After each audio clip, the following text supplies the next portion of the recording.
I shall awake before the dawn does, and from the mountain top I shall look down and see the town asleep, wrapped in a winter kantha.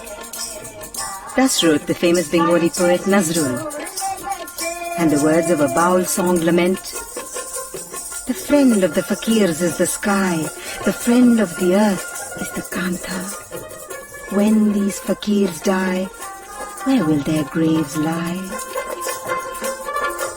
3 hours outside the capital city of Bengal, Kolkata, lies Birbhum, made world-renowned by the poet Rabindranath Tagore, who founded Vishwabharati, a centre for the arts that has drawn some of the world's best minds since the 1920s. Today known more popularly as Shantiniketan, the abode of peace. This is where the seeds of revival for an extraordinary style of embroidery were laid many decades ago.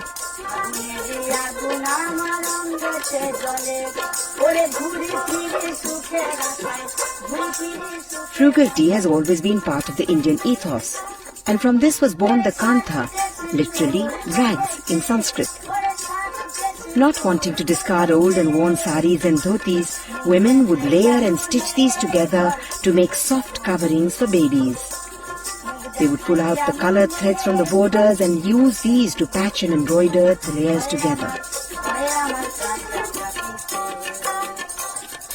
The cloth was cut up, patched, quilted and embroidered. The space was so divided as to form a multitude of squares, triangles or circles.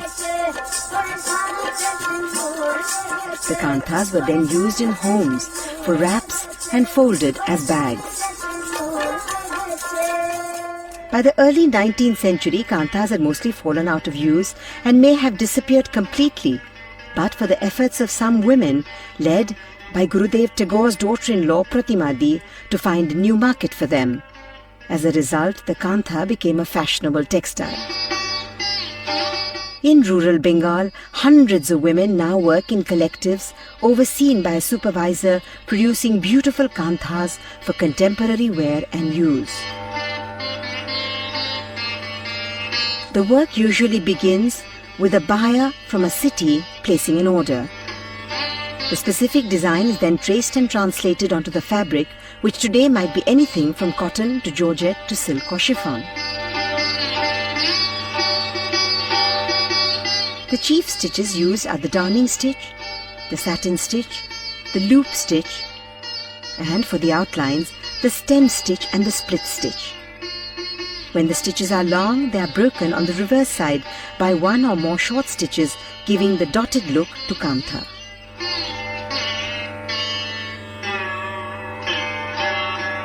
A probable invention of the Kantha embroiderers was the stitch version of modelling with a paint and brush in painting. The effect of modelling is given by producing closely spaced rows of stitches running parallel to the outline of a figure. This brings about a uniformity of look. Towards the middle of the motif, the stitches change in density and direction, creating areas that were set apart from others.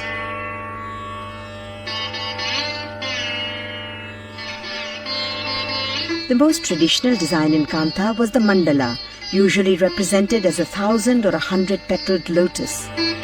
This old design, now reinterpreted in many ways, represents the Indian philosophical concept of the interconnection and unity of the animal and spiritual worlds. Traditionally, kanthas for different uses were called different names. The lep kantha was a winter covering for the body. Its modern version is the stole. The Sujni Kantha used to be a ceremonial wrap and was heavily embroidered and used to seat honoured guests.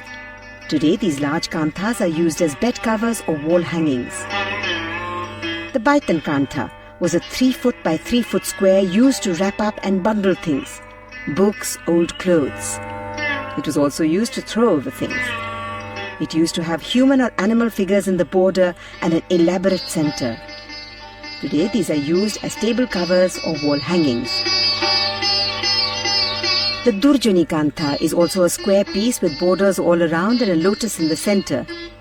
It is folded from 3 corners to make a traditional bag. The Arshalita Kantha, literally the mirror wrap, was in fact used to keep mirrors or combs.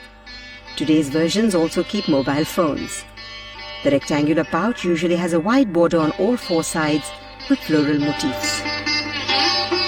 Perhaps the greatest difference between the traditional and contemporary kanthas is the fact that today the kantha has become a style and a stitch and is rarely layered with several layers.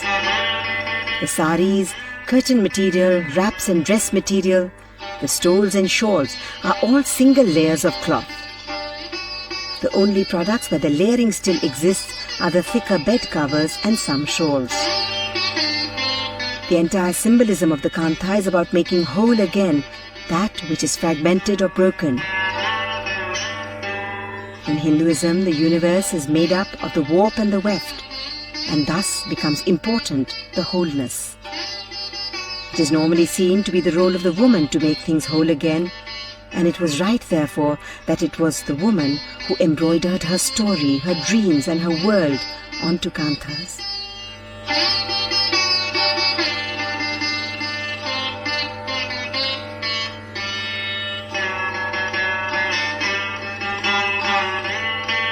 The revival in kanthas has given thousands of women the power to make economic sense of their lives in Bengal. With the possibilities that this form of embroidery offers in terms of motifs, colors, density and texture, its use for contemporary tastes is infinite.